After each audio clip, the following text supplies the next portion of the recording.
Hello guys, today I'm going to show you how you can enable Incognito mode in the 4 most popular browsers in the Realme C51.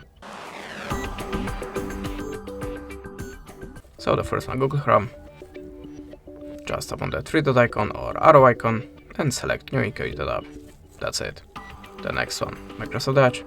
Click on the tab icon, switch to in private and click on the plus.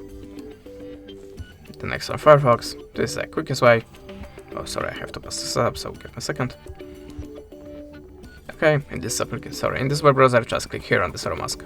If the background is purple, that means you are in the Incognito mode. And the last one, Opera. Just click on the tab icon, switch to private, and click on the red plus.